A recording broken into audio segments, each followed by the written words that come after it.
Ruth గ్రంథము 1వ అధ్యాయము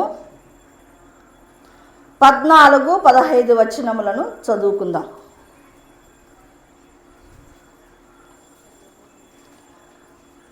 వారు ఎలుగెత్తి ఏడవగా ఓర్ప తన అత్తను ముద్దు పెట్టుకొనెను. రూతు ఆమెను హత్తుకొనెను. ఇట్లుండగా ఆమె, ఇదిగో నీ తోడి కోడలు తన జనుల యొద్దకును తన దేవుని యొద్దకును తిరిగిపోయినదే, నీవును నీ తోడి కోడలు వెంబడి వెళ్ళుమనెను. ప్రార్థన చేసుకున్నాం. స్తోత్రం నాయన, పరిశుద్ధుడా, మహోన్నతుడా, మహిమగల రాజా, నీకు వందనాలు తండ్రి. ఈ దినమునకు స్త్రీల కూడికకు నీవిచ్చినటువంటి వాక్య భాగమును బట్టి వందనాలు తండ్రి. ఈ వాక్యము నాయన నా జీవితములో ఇక్కడ చేరిన బిడ్డలు వింటున్న వారి జీవితాలలో నైనా లోతులలో పనిచేయడానికి నైనా వాక్యమును ఆశీర్వదించండి. నైనా ఇదిగో సరైన రీతిగా ఈ వాక్యమును విరిచి పంచిపెట్టుటకు నాకును జ్ఞానాత్మ దయచేయండి, నూతనమైన అభిషేకమును దయచేయండి ప్రభువా. దేవా, ఈ మాటలు నాకును ఇక్కడ చేరిన వారందరికీ కూడా అయా ఆశీర్వాద కారణముగా మార్చుమని యేసు నామములో అడిగి వేడుకొనుచున్నాను తండ్రి, ఆమేన్.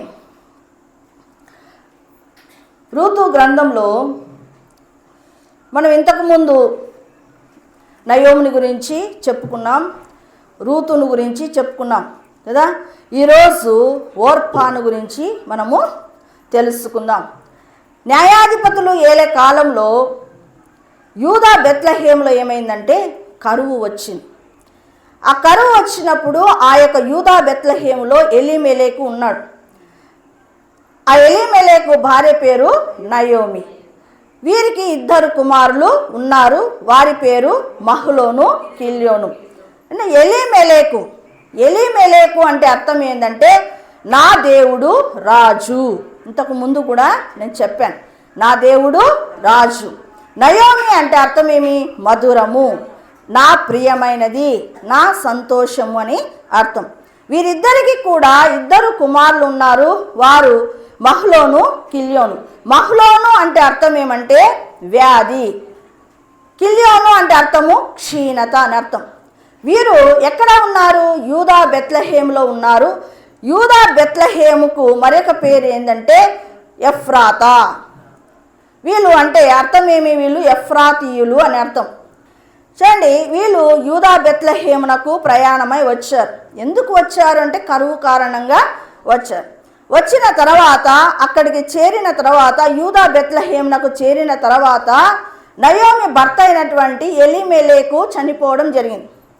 చనిపోయిన తర్వాత అక్కడనే మోయాబు దేశంలో వాళ్ళు ఉన్నారు కాబట్టి ఆ యొక్క మహ్లోను, కిల్యోను ఆ మోయాబు దేశస్తులను పెళ్లి చేసుకున్నారు. 2 కోడళ్ళు కూడా అన్యులే, రూతు, ఓర్ప. వాళ్ళిద్దరు పెళ్లి చేసుకున్నారు. మహ్లోను భార్య పేరు రూతు, కిల్యోను భార్య పేరు ఓర్ప. ఓర్ప అంటే మెడ వంచనిది అని అర్థం.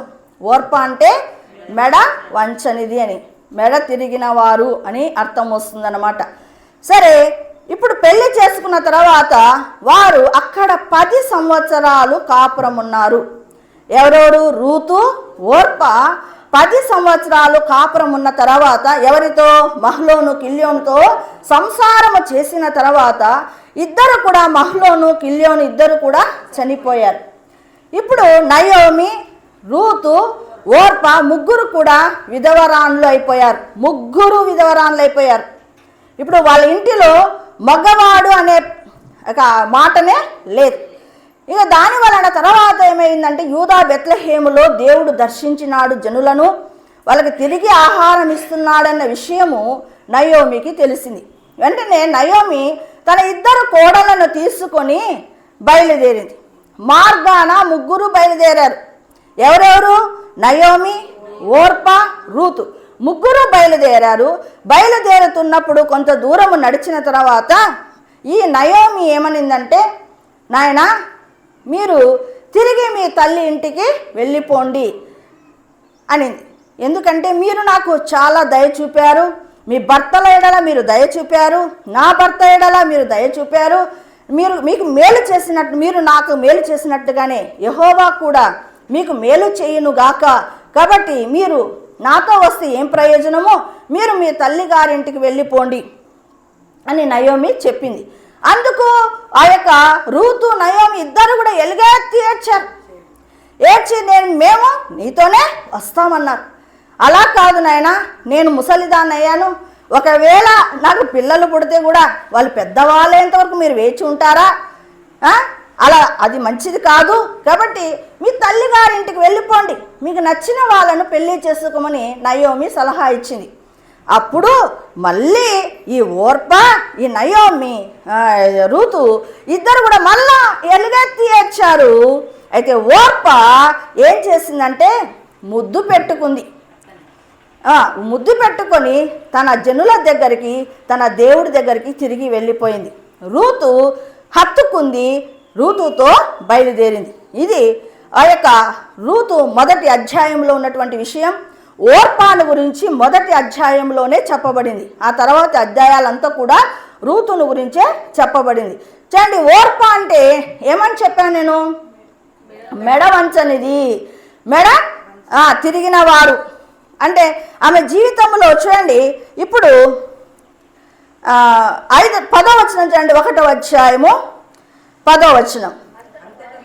అంతటా వారు ఎలుగెత్తి ఏడ్చి నీ ప్రజల యొద్దకు నీతో కూడా వచ్చేదమని ఆమెతో చెప్పగా. ఎవరు చెప్తున్నారు ఆ మాటలు? ఓర్పా, రూతు ఇద్దరు చెప్తున్నారు.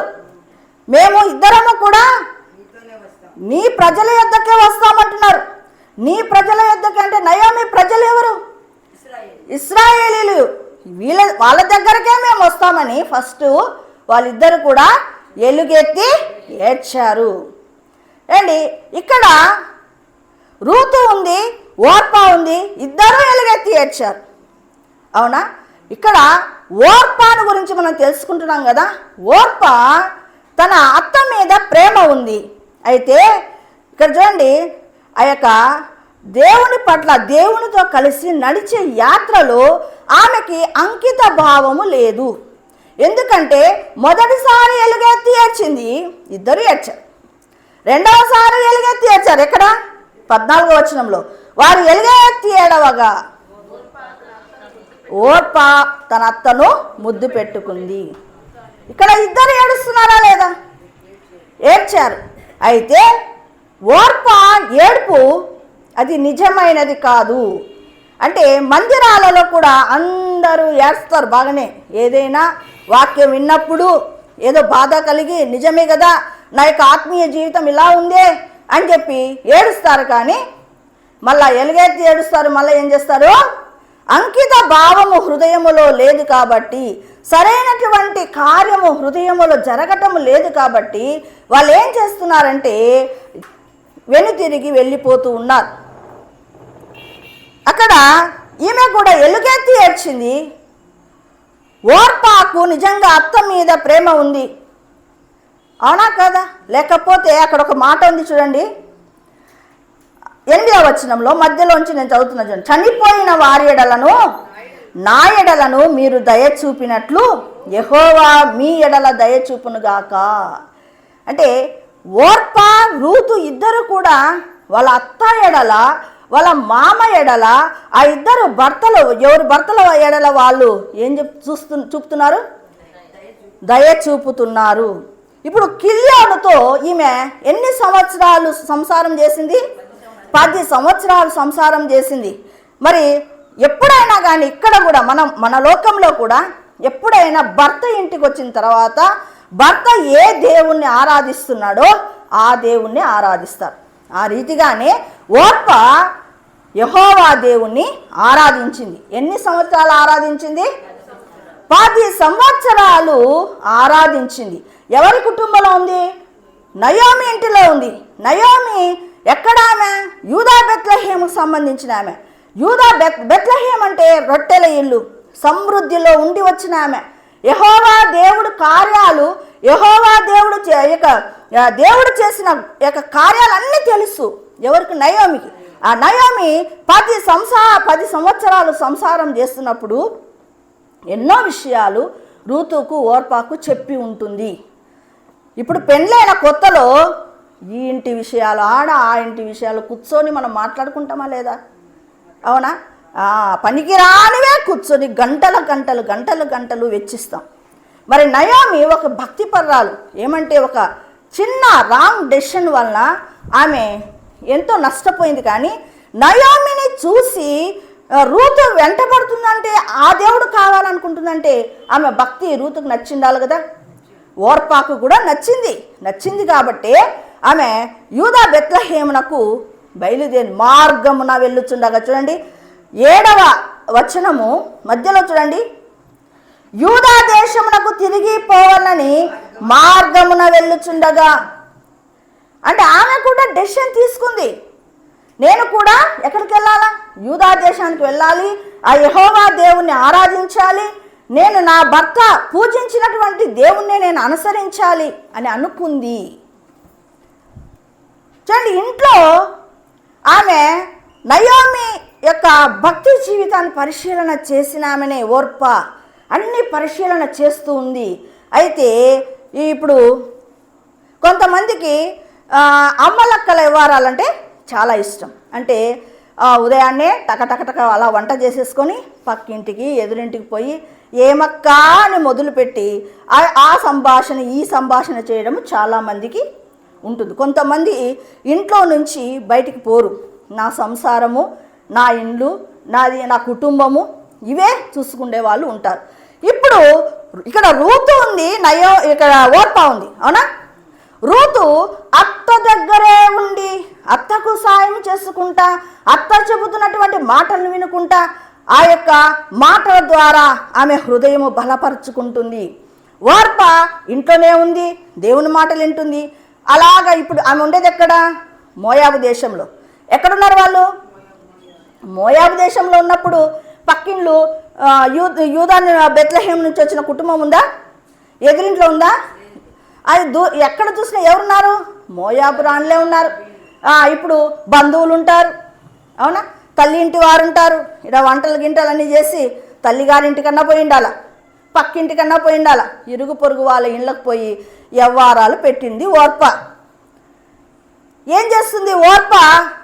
వెళ్ళింది, మాటలు పెడుతుంటే బాగానే ఉన్నావులే, యెహోవా దేవుని ఆరాధించినావు, బాగానే ఉంది, నీ భర్త ఆరాధిస్తున్నాడు కాబట్టి నువ్వు కూడా ఆరాధిస్తావు, మన ఆచారాలు మనకు ఉంటాయి కదా అని పక్కింటి వాళ్ళు చెప్పకుండా ఉంటారా? ఈరోజు శనివారం తలస్నానం చేసుకోవాలా, గడప గడుపుకోవాలా, ఏదో ఒకటి ఇలాంటివి చెప్తారు. ఖచ్చితంగా ఏమ్మా అలా చేయడం మంచిది కాదు. నేనే వింటాను, పల్లెల్లోకి వెళ్తాను కదా, నా ఒకటి చెత్త మాటలన్నీ వింటూ ఉంటాను నేను. ఇలాంటి శకునపు మాటలు, ఇలాంటి దైవ విరోధమైన మాటలు ఇరుగు పొరుగు వాళ్ళ ద్వారా వింటుంది. ఎవరు? ఓర్ప. వస్తుంది ఇంటికి, మళ్ళీ ఇక్కడేమో భక్తి వేషం వేస్తుంది, బయటికి పోయి నిజమే అంట ఈరోజు సోమవారము మటన్ తినకూడదు, ఇలాంటివన్నీ. అంటే 2 రకాలుగా ఆమె కాళ్ళు పెడుతూ ఉంది. 2 రకాలుగా కాళ్ళు పెడుతుంది. అంటే ఆమె హృదయములో స్థిరత్వము లేదు. అంటే ఒకటిని పట్టుకున్న తర్వాత దానిని అనుసరిస్తూ వెళ్ళటము లేదు. అంకిత భావంతో యేసయ్యను ఆరాధించటము లేదు. ఓర్ప అలాగ చేసింది. చూడండి, బైబిల్ గ్రంథంలో పౌలు భక్తుడు ఓ రోజు త్రోయకు వచ్చాడు. రాత్రంతా ప్రసంగం చేస్తున్నాడు. మిద్దె మీద 3 అంతస్తుల మిద్దె మీద అందరూ కూడుకున్నారు, మనలాగనే కూడుకొని వాక్యాన్ని వింటున్నాడు. ఈ అందరూ ఈడ కూర్చొని ఉంటే ఈ ఐతుకు అనే వ్యక్తి ఎక్కడ కూర్చుకున్నాడు? కిటికీలో కూర్చున్నాడు. అంటే చూడండి, అందరూ మందిరములో పద్ధతిగా కూర్చుంటే ఐతుకు కూడా ఎక్కడ కూర్చోవాలా? మందిరంలో కూర్చోవాలా. కిటికీ దగ్గర కూర్చున్నాడు. కిటికీకి ఆ గోడకి ఆ పక్క ఒక కాలు ఈ పక్క ఒక కాలు వేసి కూర్చున్నాడు. వాక్యాన్ని వింటూ ఉన్నాడు. కొద్దిసేపు అలాగా బయట చూస్తాడు. ఆహా, లోకం ఎంత బాగుంది, అమ్మో దేవుడు తంతాడేమో. ఇక్కడ వాక్యం విన్నప్పుడు అమ్మో ఇలా ప్రవర్తిస్తే దేవుడు తంతాడు. ఇలాగా ఇట్లా చూస్తూ ఉన్నాడు, ఇట్లా చూస్తున్నాడు. 3 అంతస్తుల మేడ నుంచి గాఢ నిద్రలోకి వెళ్ళిపోయి కింద పడి చనిపోవడం జరిగింది. తర్వాత పౌలు భక్తుడు బతికించాడు. ఓర్పాలాగా ఐతుకు కూడా దేవుని మాటలు వినటానికే దేవుని బిడ్డల మధ్యలోకే వచ్చాడు. దేవుని మాటలను వింటూ ఉన్నాడు. కొద్దిగా సేపు దేవుని మాటలు వింటున్నాడు, కొద్దిగా సేపు లోకం వైపు చూస్తూ ఉన్నాడు. దేవుని ఆరాధిస్తే ఏమొస్తుంది, లోకము చూడు ఎంత అందంగా ఉందో అని లోకాశలు ఐతుకులో పనిచేశాయి, లోకాశలు ఓర్పాలో పనిచేశాయి. కాబట్టి ఓర్ప వెనుతిరిగి వెళ్ళింది. అంటే ఇంట్లో దేవుని బిడ్డల సమక్షంలోనే ఉంది, కానీ విత్తనాలు ఎలాంటి పడుతున్నాయి, ముండ్ల పొదలలో పడిన విత్తనములాగా అయిపోయింది. ధన మోసము, ఐహిక విచారము అణచివేసినది. ఏంటి? భక్తిని. నయోమి చెప్పేటటువంటి ఆ యొక్క దైవికమైన మాటలు పని చేయకుండా, అబ్బా ఐహిక విచారం అంటే నేను ఎలా బ్రతకాల, అందరిలాగా నేను బ్రతకలేకున్నానే, నా గతి ఏంది ఇలా ఉంది, వాళ్ళు చూడు ఎంత బాగా మంచి చీరలు కట్టుకుంటున్నారు, అబ్బా వాళ్ళ దగ్గర ఎన్ని నగలు ఉన్నాయి, నేను దేవుడు దేవుడు దేవుడు అనుకుంటున్నాను, నా దగ్గర ఒక నగన్న ఉందా, ఒక చీరన్న ఉందా, కనీసం ఒక మంచి చీరన్న ఉందా, నా మొగుడు ఏమన్నా తీసిస్తున్నాడు, ఎన్ని రకాల ఆలోచన, ఐహిక విచారం, ధన మోసం, ధనం ఎలా సంపాదించాలి, నిరంతరము భక్తి కట్టుకుంటూ కూర్చుంటే మాకు తిండి అని వ్యాపారాలు పెట్టుకుంటూ సమయాన్ని దేవునికి ఎప్పుడు ఇవ్వాలా, దేవునికి ఎప్పుడు ఇవ్వకూడదు, ఎలా బ్యాలెన్స్ చేసుకోవాలని తెలియక ఏమైపోతున్నాయంటే ముళ్ళ పొదలు ఏం చేస్తున్నాయంటే అణిచివేస్తున్నాయి. ఓర్ప ఆ రీతిగా ఏమైపోయిందంటే వెనుతిరిగి వెళ్ళిపోయింది. చూడండి, సిలువలో ఇద్దరు దొంగలు ఉన్నారు కదా, ఎక్కడున్నారు వాళ్ళు? చాలా సన్నిహితంగానే ఉన్నారు. 3 సిలువలు ఉన్నాయి. ఈ పక్క ఒక దొంగ ఉన్నాడు, ఆ పక్క ఒక దొంగ ఉన్నాడు. సిలువలో యేసయ్య వేలాడుతున్నాడు. యేసయ్య ఎంతో చక్కటి మాటలు సిలువలో చెబుతూ ఉన్నాడు. చూడండి, యేసయ్య ప్రక్కల ఉండి ఒకరికి ఏమో పని చేస్తుంది ఆ యొక్క మాటలు, ఇంకొకరికి పని చేయటం లేదు.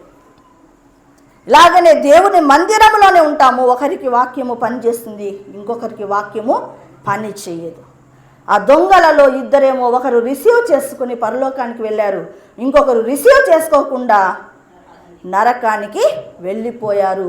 కాబట్టి మనము ఓర్ప జీవితము ఎలాంటిదంటే అంకిత భావము లేని జీవితము. దైవ యాత్రలో ఖచ్చితముగా మనకు ఉండవలసింది అంకిత భావం, స్థిరత్వం ఉండాలి. నువ్వు దేనినైనా పట్టుకుంటున్నావో దాని విషయంలో నువ్వు స్థిరత్వమును కలిగి ఉండాలి. లేకపోతే కన్నా ఏదో ఒక రోజు నువ్వేమైపోతావు అంటే ఈ యొక్క యాత్రా జీవితంలో రాలిపోతావు. రండి, కొలస్సీలకు రాసిన పత్రిక 3వ అధ్యాయం 1వ వచనంలో ఏముందంటే, క్రీస్తుతో కూడా లేపబడిన వారైతే పైనున్న వాటినే వెతకండి, అక్కడ క్రీస్తు దేవుని కుడిపార్శ్వమందు ఉన్నాడు, పైనున్న వాటి మీద మనసుంచుకునుడి, భూ సంబంధమైన వాటి మీద మనసు పెట్టుకొనకుడి. ఇది చాలా వాస్తవమైన విషయం.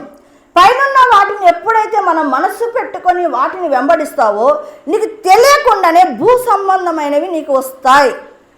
ఇది నేను నా యొక్క ఆత్మీయ జీవితంలోనే ఎన్నో సందర్భాలను మీకు చెప్పాను.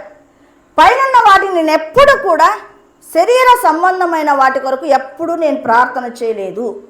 నా యొక్క ప్రార్థన అంశాలన్నీ కూడా ఆత్మ సంబంధమైనవిగానే నేను వెతికాను. ఎప్పుడైతే ఆత్మ సంబంధమైనవి వెతికానో భూ సంబంధమైనవి తెలియకుండానే నా వెంట వచ్చాయి. అంటే నీతిమంతుని కోరిక యెహోవా సిద్ధింప చేయును. వాక్యం ఒకటి ఉంది అంటే ఖచ్చితంగా అది జరిగి తీరుతుంది.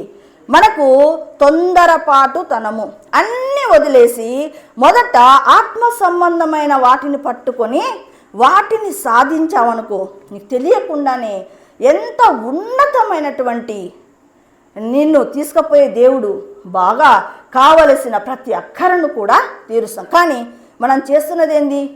భూ సంబంధమైన వాటి మీద మనసు పెట్టుకుంటున్నాం. అందుకే దేనిని కూడా పొందుకోలేకపోతున్నాం. అందుకే దేవునిలో అటు సంతోషం లేదు, ఇటు లోకంలో సంతోషం లేదు. అంటే మనము ఏం చేయాలా? ఫస్ట్ పైన వాటిని వెతకాలి, ఆత్మ సంబంధమైనవి వెతకాల. నేను పరచబడాలి, నేను అభిషేకించబడాలి, నేను ఆత్మ వరాలను పొందుకోవాలి, నేను ప్రార్థనలో పైమెట్టుగా ఉండాలి, వాక్యమును నేను కంఠపాఠము చేయాలి, వాక్యాన్ని నేను ఎక్కువగా చదవాలి, సమయం దొరికినప్పుడల్లా వాక్యాన్ని చదువుకుంటూ నెమరు వేసుకుంటూ ఏదో ఒకటి ఒక కొత్త పాటను నేర్చుకోవాలి, ఏదో ఒకటి ఆత్మ సంబంధమైన వాటిని వెతకాలి. అలా వెతికినప్పుడు ఖచ్చితంగా దేవుడు నీకు అన్ని కోరికలు తీరుస్తాడు అండి. అలాగే హెబ్రీయులకు రాసిన పత్రిక 12వ అధ్యాయము 1వ వచనంలో ఏముందంటే, ఎంత గొప్ప సాక్షి సమూహము మేఘము వలె మనల్ని ఆవరించగా మనము కూడా ప్రతి భారమును సులువుగా చిక్కులు పెట్టు ప్రతి పాపమును విడిచిపెట్టి విశ్వాసమునకు కర్త దాన్ని కొనసాగించువాడైన యేసు వైపు చూచుచు మన ఎదుట ఉంచబడినటువంటి పందెపు రంగములో ఎలా పరిగెత్తాలా? ఓపికతో పరిగెత్తాలి. ఈరోజు ప్రార్థన చేస్తేనే ఈ అనుభవం రావాలంటే అది ఓపిక అంటామా? ఓపిక చాలా ఇంపార్టెంట్. అస్సలు అభిషేకం కొరకు నేను ప్రార్థన చేస్తున్నప్పుడు ఎన్నిసార్లు 10 రోజులు, 5 రోజులు, 3 రోజులు, ఒక్కరోజు అయితే లెక్కలేదు. నా డైరీలు చూస్తే నేనే ఆశ్చర్యపోయాను. నేను ఆ టైంలో ఎలా చేశాను? ఆ టైంలో తెలియకుండా చేశాను, తెలియకుండానే అది ఆశీర్వాదము వచ్చింది. అంటే నేనేదో రోజులు చేశానని అందువల్ల నాకు అభిషేకం వచ్చింది కాదు. అవును, ఒక 10 రోజులు ప్రతిష్ఠించుకొని ప్రార్థన చేయాలంటే ఒక మనిషిలో ఆశ లేకపోతే కూర్చోగలడా? 10 రోజులు ఏదో హాలిడేస్ వచ్చినాయి, పిల్లా పాపలతో సంతోషంగా ఉందాం, ఈ 10 రోజులు ఏదో బిర్యానో, నాకు నచ్చినది చేపల కూరనో ఏదో వండుకొని తిందాం అని ప్రతి ఒక్కరు ఆశపడతాం. మరి ఉద్యోగంలో ఉన్నప్పుడు సెలవులు వస్తే ప్రతి ఒక్కడి ఆలోచన ఎలా ఉంటుంది? ఏదో ఒకటి రెస్ట్ తీసుకుందాం, నా మైండ్కి రెస్ట్ కావాలా అని మనం అనుకుంటాం. కానీ ఎప్పుడైతే నేను తెలియకుండానే 15 రోజులు సెలవు వస్తే 10 రోజులు ప్రార్థన చేసుకుని 5 రోజులు హ్యాపీగా తిని నా ఆత్మీయ జీవితాన్ని కొనసాగించిన దినాలు ఎన్నో ఉన్నాయి. అలా కొనసాగించిన జీవితాన్ని బట్టి ఈరోజు ఆ ఫలాలను నేను కోసుకుంటున్నా, ఈరోజు నేను ఒక సాక్ష్యముగా చెప్పుకోగలుగుతున్నా.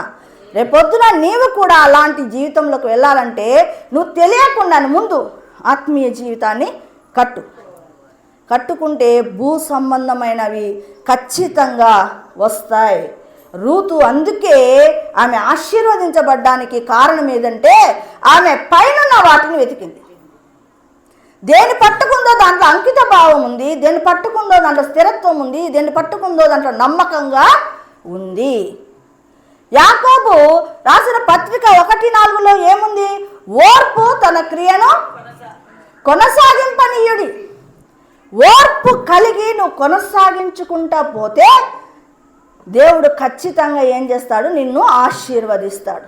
ఈ ఓర్పాకు ఏమి లేదని అర్థము? ఓర్పు లేదు. 190 మంది ఇదే స్టేజ్లో ఉన్నారు. ఓర్పాలాగా ఓర్పు లేదు, ఓర్పాలాగా స్థిరత్వం లేదు, ఓర్పాలాగా నమ్మకత్వం లేదు. ఓర్ప ఎలాగూ దేవుని విడిచి వెళ్ళిందో అలాంటి విడిచి వెళ్ళిపోయే జీవితాలే 90% కనబడుతున్నాయి. ఇశ్రాయేలీయులకు దేవుడు ఎన్ని అద్భుత కార్యాలు చేశాడు. ఎన్ని చేసినా చివరికి ఏం చేస్తారు? వాళ్ళు తిరుగుబాటు చేస్తారు, సనుగుతారు, గొనుగుతారు. చేసిన అద్భుత కార్యాలన్నీ వ్యర్థమైపోతాయి, దేవుడికే విసిగిస్తారు. ఇక మనుషులను మరి మోసే అంతటి వాడు. అలాగా మన ఆత్మీయ జీవితాలు ఉన్నాయి. ఎలా అంటే దేవుని ఎలా చేస్తున్నాం? విసిగిస్తున్నాం కాబట్టి మనకు నమ్మకత్వము దేవునిలో సరిగా లేదు. 10 సంవత్సరాలు ఓర్ప భక్తి కట్టిందా లేదా? వాళ్ళ అత్త దగ్గర 10 సంవత్సరాలు కిలియానుతో సంసారం చేసింది కదా. మరి 10 సంవత్సరాలు నడిచిన తర్వాత వెనక్కి తిరిగిపోయే వాళ్ళు ఎక్కువ మంది ఉన్నారు. వద్దులబ్బాయి యెహోవా ఈ దేవుని పట్టుకుంటే యాడ పెళ్ళిళ్ళు కావు, బిడ్డలకు కష్టం. సంబంధాలు కష్టం, కులమడ్డం వస్తుంది, ఎన్ని కష్టాలు. ఒకసారి పట్టుకున్న రూతు ఆమె కులం గురించి ఆలోచన చేసిందా, తన పెళ్లి గురించి ఆలోచన చేసిందా, తన సంసారం ఏమవుతుంది, నెక్స్ట్ పెళ్లి లేకపోతే ఈ ముసలామె చనిపోతే, ఈ నయోమి చనిపోతే నా గతి ఏమిటి, నేను తీసుకున్న డెసిషన్ కరెక్టేనా, ఇవన్నీ ఆలోచన చేయలే. యెహోవా దేవుడు సజీవుడైన దేవుడని నమ్మింది. మిగతావి ఆలోచన చెయ్యలేదు ఆమె. కాబట్టి ఆమె వెంట ఏమొచ్చాయి? ఆశీర్వాదాలు. ఎటువంటి ఆశీర్వాదాలు చేస్తా? బోయజు ఇటువంటి ధనవంతుడు కాదు, అటువంటి ఆశీర్వాదాలు వచ్చాయి. కాబట్టి ఈరోజు ఓర్పాలాగా మనం ఉండకూడదు. చంచల బుద్ధి అంటారు, దాన్ని ఏమంటారు? మనం భక్తిలో చంచల బుద్ధి కలిగి ఉండకూడదు. నువ్వు దేన్ని పట్టుకుంటున్నావో దాన్ని ఏం చేయాలా? గట్టిగా పట్టుకోవాలి. ప్రకటన గ్రంథంలో ఏముంది? నీకు కలిగి ఉన్న దానిని గట్టిగా పట్టుకొనమనుంది. నువ్వు యేసయ్యను పట్టుకున్నావు, గట్టిగా పట్టుకోవాలి, జారిపోయేటట్లు కాదు. కాబట్టి అమ్మలక్కలతో ఎక్కువ డిస్కషన్స్ చెయ్యొద్దు. నేను ఎప్పుడన్నా ఎదురింటికి కానీ పక్కింటికి కానీ పోయినది సందర్భమే లేదు. మా అత్త అంటది, ఏం మా ఒక్కరింటికి పోవు నువ్వు అంటే, అలవాటు లేదు. మా అమ్మ దగ్గర నుంచి ఉంది అది అలవాటు. మా అమ్మ ఎప్పుడు ఆడపిల్లలు 6 మంది అని ఎవరి ఇంట్లోకి పంపినది కాదు, అది అలవాటుగా అలాగే వచ్చేసింది. తల్లిదండ్రులు ఏం నేర్పిస్తారో అది వచ్చేస్తుంది. మా ఇంట్లో నుంచి బయటికి పోయే అలవాటు నాకు లేదు. నా ఇంటికి రావడం, నా పనులు చూసుకోవడం, మందిరానికి పోవడం, ఇంతే తప్ప పక్కింట్లోకి పోయి నేను అసలు ఎదురింటికి ఇంతవరకు నేను పోయింది లేదు. ఎంతసేపు నా రోడ్డు మీదకి వస్తే ఒక 2 నిమిషాలు మాట్లాడతాను, తర్వాత వెళ్ళిపోతాను నేను. అలాగా. కాబట్టి ఇరుగు పొరుగులతో వ్యవహారాలు పెడితే వాళ్ళు అన్నీ నీకేమి ఇన్సర్ట్ చేస్తారో పనికిరా అని ఇన్సర్ట్ చేస్తారు. కాబట్టి మనం ఏం చేయాలా? ఆత్మ సంబంధమైన వాటిని వెతకాలి. అవును, గంటలు గంటలు కూర్చొని ఆ అమ్మలక్కల మాటలు వినే బదులు ఒక గంట సేపు కూర్చొని బైబిల్ చదివితే నీకు ఎటువంటి జ్ఞానం ఇస్తాడు దేవుడు? నీ కుటుంబాన్ని ఎలా కట్టుకోవాలో ఆ జ్ఞానం దేవుడు ఇయ్యడా? నీ హృదయంలో నెమ్మది సమాధానం రాదా? మరి మనం చేస్తున్నది ఏంటి? ఆలోచన చేస్తా. నువ్వు ఓర్పావా లేకుంటే రూతువా? ఓర్పాలాగా మనము ఉండకూడదు. ఆమె స్థిరత్వం లేని వ్యక్తి, వెనుక తిరిగిన వ్యక్తి, దేవుణ్ణి విడిచిపెట్టిన వ్యక్తి. అలాంటి వ్యక్తిని మనం అనుసరించకూడదు. ఇక్కడ చూడండి 15వ వచనంలో ఏముందో చూడండి. ఇదిగో నీ తోడి కోడలు తన జనుల యొద్దకు, తన దేవుని యొద్దకు తిరిగిపోయినదే. వెళ్ళమనింది, కానీ రూతు వెళ్ళిందా? వెళ్ళలేదు. నీ జనమే నా జనము, నీ దేవుడే నా దేవుడు అని చాలా చక్కగా ఆమె కమిట్ అయ్యింది. అంటే ఆమె ఎన్నడూ కూడా ఇంటి పక్కలకు కూడా వెళ్ళలేదు. ఆమె మోయాబురాలే. ఈ 2 తెగలైనటువంటి స్త్రీలు ఎక్కువగా మనకు కనపడతారు. ఒకరేమో ఇల్లు పరవకడుతూ తిరుగుతుంటారు, ఒకరేమో ఇంటి దగ్గర ఉండి భక్తిని కట్టుకునే వాళ్ళు ఉంటారు. నువ్వు ఏ కోవకు చెందినటువంటి స్త్రీ? ఇంటి దగ్గర ఉండి వాక్యాన్ని విని లేకుంటే బైబిల్ చదువుకొని బిడ్డలకు మంచి మార్గాలు నేర్పించాలి. అమ్మలక్కల దగ్గర కూర్చున్నప్పుడు నీ బిడ్డ ఏడ్చు, నీకు కాబట్టదు. ఎందుకు? ఆడ ఎవ్వారం పోతుంది, బిడ్డ కూడా కాబట్టదు వాళ్ళు ఆ టైంలో. మీకు గమనించండి, బిడ్డలు ఏడుస్తుంటారు, వాళ్ళ ఆకలి అంటుంటారు. ఉండవే కొద్దిసేపు 5 నిమిషాలంటే వస్తాను కదా అంటావు. బిడ్డలు కూడా కాబట్టరు ఆ టైంలో. అంటే ఎవ్వారం అంటే అంత ఇష్టం. ఓర్ప ఎవ్వారాలు కొట్టి ఏం తెచ్చుకుంది? దేవుని ఇచ్చిపెట్టి శాపగ్రస్తమైనటువంటి జీవితానికి తిరిగి వెళ్ళిపోయింది. నువ్వు అలా వెళ్ళిపోవాలని ఉన్నావా? లేకపోతే రూతులాగా గట్టిగా పట్టుకోవాలని ఉన్నావు యేసయ్యను? మరి గట్టిగా పట్టుకోవాలని నువ్వు ఆశపడితే గన ప్రార్థన చేస్తావు. స్తోత్రం నాయన, పరిశుద్ధుడా, మహోన్నతుడా, మహిమగల రాజా, నీకు వందనాలు స్తోత్రములు చెల్లిస్తున్నాను ప్రభువా. ఈరోజు నాయన ఓర్పాను గురించి మాకు అనేకమైన విషయాలను తెలియజేసిన రీతిని బట్టి నీకు వందనాలు నాయన. ఓర్ప ఒకప్పుడు దేవుని పట్టుకున్నది, తర్వాత విడిచిపెట్టింది, లోకములో కలిసిపోయింది ప్రభువా. దేవా, అలా పట్టుకున్నప్పుడు నాయన తండ్రి శాపగ్రస్తమైన జీవితంలోకి వెళ్ళిపోతామని నువ్వు తెలియజేసినటువంటి మాటలను బట్టి నీకు వందనాలు తండ్రి. రూతులాగా నాయన ఇదిగో అత్తను హత్తుకొని దేవుని హత్తుకొని ఎలాగో ఆశీర్వదించబడిందో కూడా నువ్వు తెలియజేసిన మాటలను బట్టి నీకు వందనాలు ప్రభువా. అచ్చి నాయన మాటలు నాయన అయ్యా మా హృదయములో బలముగా పనిచేయమని వేడుకొనుచున్నాను. ఈ మాటలు వింటున్న ప్రతి ఒక్కరిలో కూడా బలమైన కార్యములను జరిగించుమని, ఆశీర్వాద కారణముగా నాకు మాకు అయ్యా కలుగ చేయమని యేసు నామములో అడుగుతున్నాను తండ్రి, ఆమేన్. ప్రార్థన చేద్దాము. ఒకటి ఏంటంటే చిగిలిలో కూడిక పెట్టాలని పాస్టర్ గారు అనుకున్నారు. మరి ఆ పాస్టర్తో కూడా మాట్లాడాడు. మరి దాని విషయం మనం ఎక్కువ ప్రార్థన చేసి వెళ్ళాలి. చిగలి బంద్ చేయాలన్నా